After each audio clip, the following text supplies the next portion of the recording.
So good afternoon all. My name's Paul Campbell. I'm a service lead for public health. I'm the service lead for the older people team within Birmingham City Council Public Health. And today I want to talk about loneliness and how we measure loneliness and how we can use it to understand the outcomes of projects. So just as an introduction, where this all started was we're looking at ways of introducing measurement into the vast majority of our contracts so that we can understand the impact and outcome measurement of those interventions and of those contracted interventions.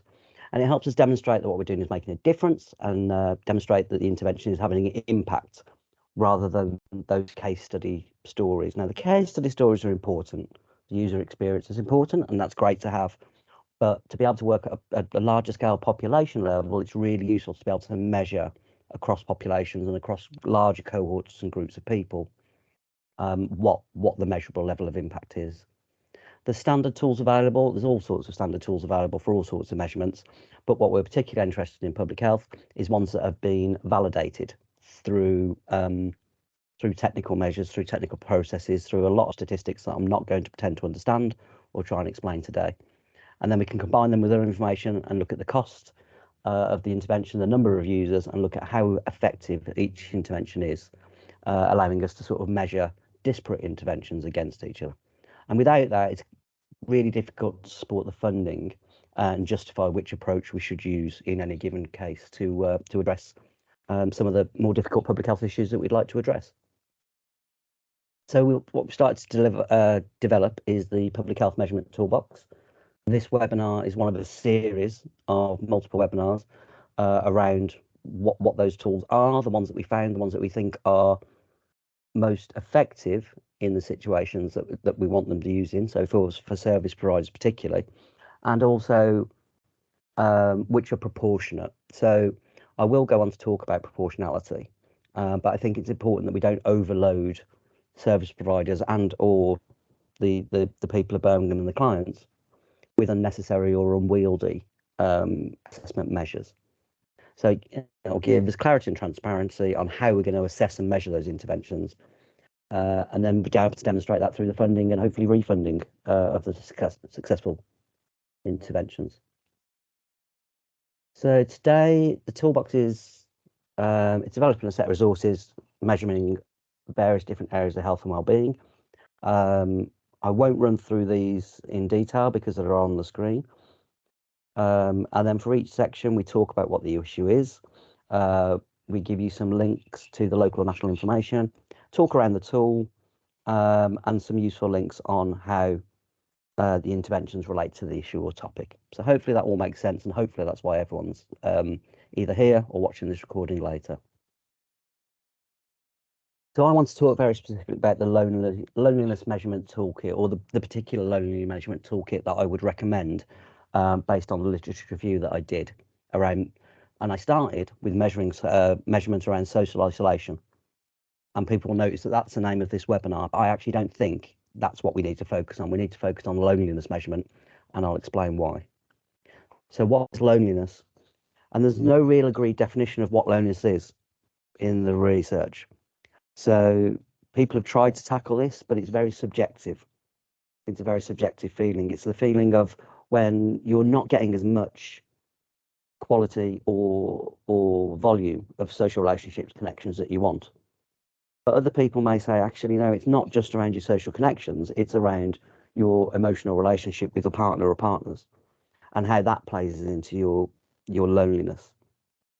And there's a general agreement that loneliness is very much not just social isolation.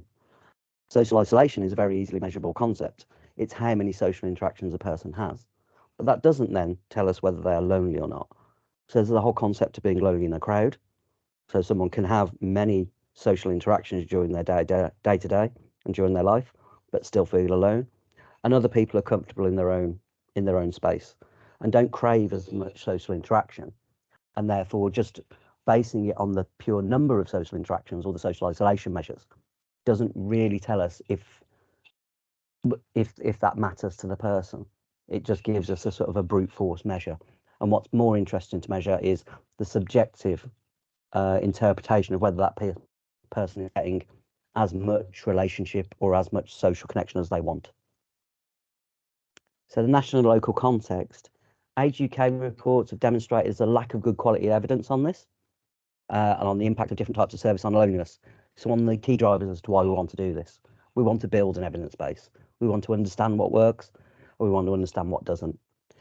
The campaign to end loneliness is showing that around 7% of people across the UK experience chronic loneliness, which sounds like they often or always feel lonely in response to some of the various measurement tools out there. And the ONS Opinions and Lifestyle Survey shows this is pretty much holding true in Birmingham.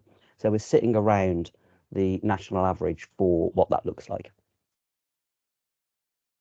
So the loneliness measurement questionnaire I want to talk about very particularly is the UCLA 3-item loneliness scale.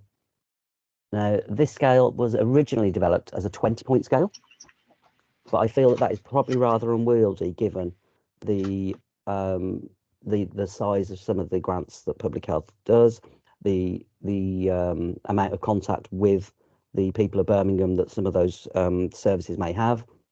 And it feels like this tool with the 3-point questionnaire would probably be a lot more straightforward and a lot easier to administer because it is very specifically geared towards service providers as opposed to researchers and statisticians. So it's very easy to administer.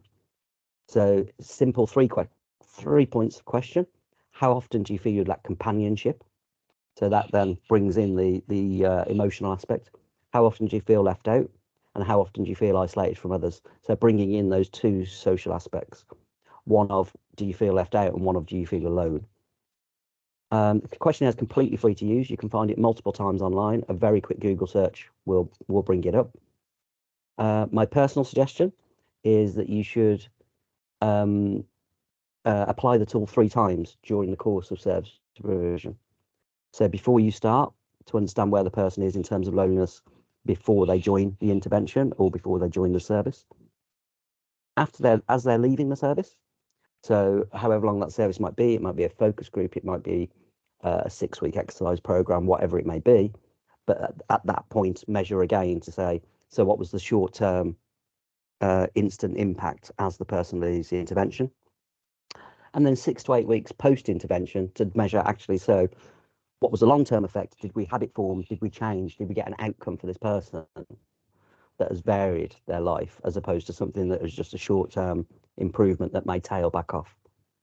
With the ambition being that individuals should get as much companionship and inclusion as they feel they want and need, as opposed to, as I said earlier, a brute force measurement of everyone should have X amount of social interactions within a certain time frame, which I don't think really tells us whether someone is social isolated or lonely. In terms of benchmark data, there's the English Longitudinal Study of Aging, also referred to as ELSA.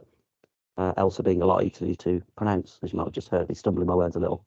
And this is a massive survey. It's 12,000 people are asked these questions on a very regular basis throughout their life to see how loneliness changes during the life course. So this gives us a massive pool of benchmark data without even starting to look at other sources that we can just drop straight in and say, well, where are we sitting in terms of this population or this intervention, and how can we compare it, pardon me, to the England average? So how do you use the tool? So 3 questions. Each of the questions has 3 possible responses. Hardly ever, some of the time, or often. And we simply score each of those 1, 2, and 3. Total the scores up. You get a range of scores from 3 to 9. And then some researchers then try to interpret that and add an additional sort of descriptive factor. 3 to 5 is not lonely, and 6 to 9 is being lonely.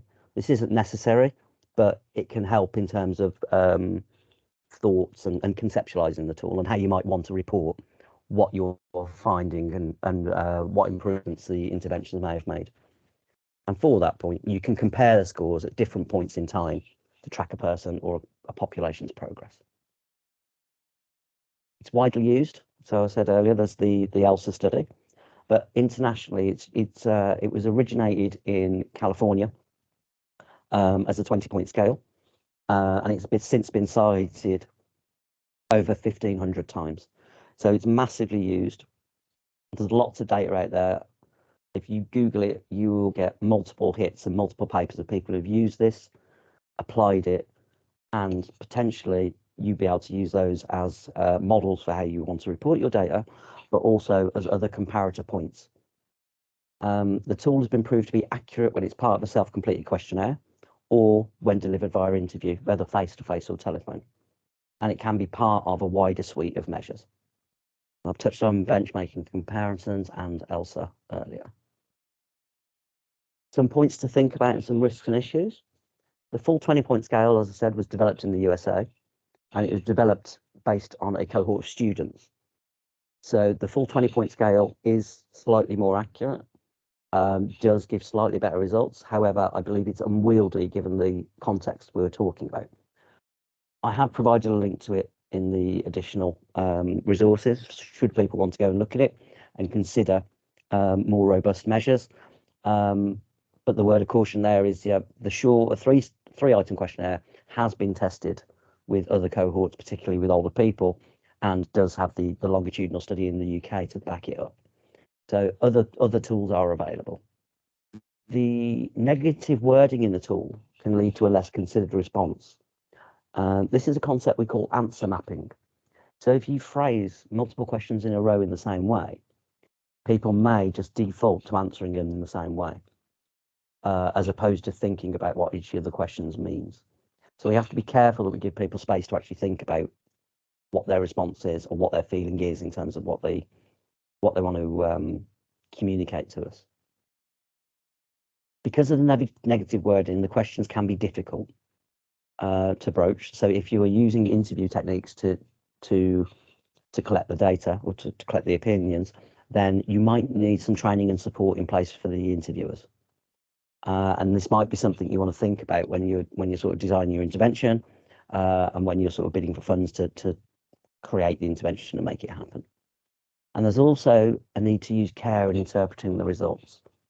So particularly with this, a before and after average across large population levels might statistically reveal things that aren't there. So we just have to be very careful about how we do report it and what mechanisms we use. So you can look at individuals and say, X number of people have moved from not lonely to lonely, or vice versa. You can look at points increase per person. What I wouldn't suggest is a before and after average, because it can be misleading as people are moving up and down the scales individually, and it might not give you a true picture of what you've actually achieved. Pardon me. The short scale for measuring loneliness in large surveys. This is the journal article that provides the evidence base as to how it compares to the 20-point scale, why it is still a validated tool, and why it still can be used, and why it is much less onerous for those people wanting to use it. It is a journal article, so it is very technically worded. For those who do want to ask me questions about it or have a brief discussion later, I'm more than happy to do so. And the UCA 20-point scale as an alternative tool, that's the Fetzer Institute link to show you what that 20-point scale looks like. And it's used in exactly the same way. You have 20 questions as opposed to 3, so you explore a lot more dimensions of a person's social interaction and loneliness, but you then simply do total up the scores in a similar manner.